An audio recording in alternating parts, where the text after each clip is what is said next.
নমস্কার বন্ধুরা, ইনফোদীপা চ্যানেলে তোমাদের স্বাগত। শীত পেরিয়ে প্রবেশ হয়েছে গ্রীষ্মের, কিন্তু গ্রীষ্মের আমেজকে বজায় রাখতে আমরা পাড়ি দিয়েছিলাম দার্জিলিংয়ের একটি ছোট্ট অফবিট শিটংয়ের উদ্দেশ্যে।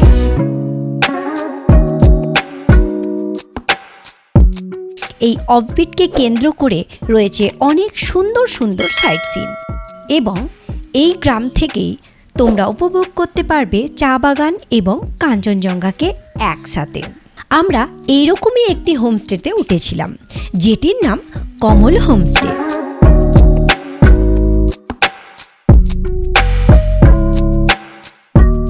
যেখানে অপরূপ চা বাগানের মাঝখান থেকে আমরা উপভোগ করেছিলাম অপরূপ কাঞ্চনজঙ্ঘাকে।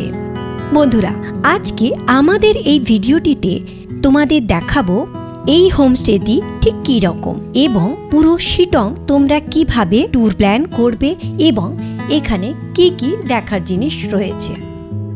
তাহলে দেরি না করে ভিডিওটি শুরু করি। প্রথমে দেখে নিই তোমরা শিটং ঘোরার প্ল্যান কিভাবে করবে। শিটং ঘুরতে গেলে 2 রাত 3 দিনই যথেষ্ট। তোমরা শিয়ালদা বা হাওড়া থেকে যে কোনো ট্রেন ধরে চলে এসো এনজেপি। এটি যেহেতু একটি অফবিট প্লেস, তাই তোমাদের আগে থেকে গাড়ি বুক করে রাখতে হবে।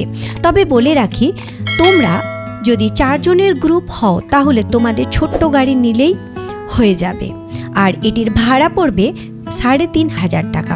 যদি 8 জন বা 9 জনের গ্রুপ হও তাহলে বড় গাড়ি তোমাদের ভাড়া করতে হবে এবং তার ভাড়া পড়বে 4,000 মতন। আর তোমাদের পৌঁছতে সময় লাগবে 2 থেকে 2.5 ঘন্টা। তোমরা যদি চাও পথে কালিম্পং কিংবা কার্শিয়াং সাইট সিন করে নিতে পারো। সেই ক্ষেত্রে তোমাদের ভাড়া 500 থেকে 1,000 টাকা বেশি লাগবে। সকালে এনজেপি পৌঁছে তোমরা তোমাদের বুক করা গাড়ি ধরে চলে এসো শিটংয়ে এবং হোমস্টেতে চেকিং করার পর লাঞ্চ সেরে তোমরা আশেপাশে ঘোরার জন্য বেরিয়ে পড়ো। পরের দিনটা রাখো শিটংয়ের পুরো সাইট সিনের জন্য, আর এই দিনটা তোমরা দেখে নাও Jogighat, Lepcha monastery, Ahaldara view point এবং I love Sittong view point. আর তোমরা যদি কমলালেবুর বাগান দেখতে চাও বা কমলালেবু দেখতে চাও তাহলে তোমাদের শীতকালে যেতে হবে। নভেম্বর থেকে জানুয়ারির মধ্যে তোমাদের শিটং যেতে হবে। এই শান্ত নিরিবিলি চা বাগান, কাঞ্চনজঙ্ঘা এইসব দেখার জন্যই তো বারবার আমাদের মন পাহাড়ের দিকে টানে। চারিদিকে সবুজে মোড়া এই হোমস্টেটির ভিউ কিন্তু অপূর্ব। তোমরা একবার এলে তোমরা মুগ্ধ হবেই। হোমস্টেটির পেছনে ওনাদের নিজস্ব চা বাগান রয়েছে, তোমরা দেখতেই পাচ্ছ, দারুণ ভিউ। চলো এবার আমরা হোমস্টের ভেতরটা দেখে নিই হোমস্টেটি ঠিক কী রকম। কমল হোমস্টের টোটাল 7টা রুম রয়েছে এবং প্রত্যেকটি রুমে 2টো করে ডাবল বেড রয়েছে, অর্থাৎ একটা রুমে তোমরা 4 জন করে অনায়াসে থাকতে পারবে।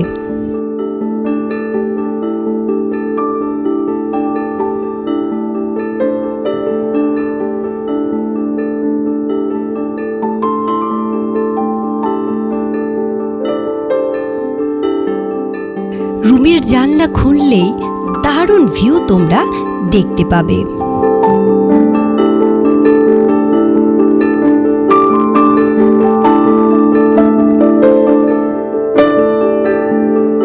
চলো এবার বাথরুমটা দেখে নিই। বাথরুমটা দেখতে পাচ্ছ বেশ ভালোই বড় আছে এবং নিট অ্যান্ড ক্লিন, আর এদিকে গিজারও লাগানো আছে, তাই গরম জলের কোনো সমস্যাই হবে না। এটি হলো কমল হোমস্টের সিটিং এরিয়া এবং এটি হলো ডাইনিং প্লেস।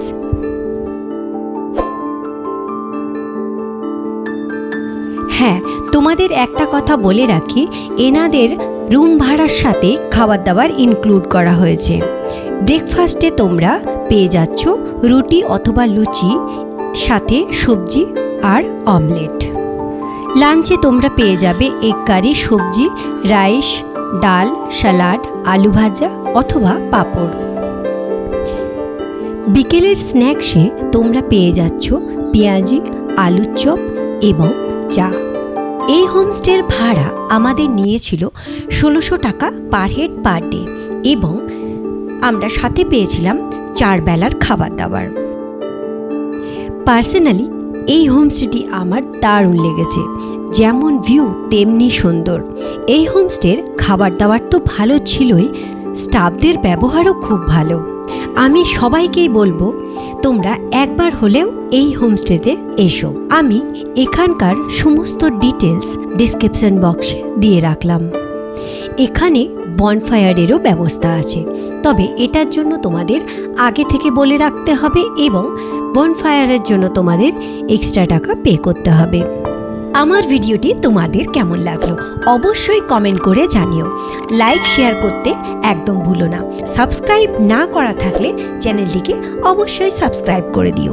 খুব তাড়াতাড়ি নতুন একটি ভিডিও নিয়ে হাজির হচ্ছি। সবাই ভালো থেকো।